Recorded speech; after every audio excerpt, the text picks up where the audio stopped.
sakana na fauna, famisering manoy namin sika. Ci figliavana tu cura ti zao, ci azwatao kuwe kilalau, zai tena mafuta, zai tena marini njinja, arimba uvanuna. Ci figliavana tu cura ti zao, ci azwatao kuwe kilalau, zai tena mafuta, zai tena marini njinja, arimba uvanuna.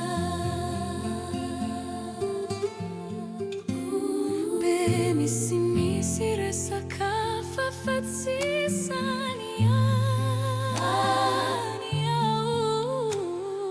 Sajiti kuyana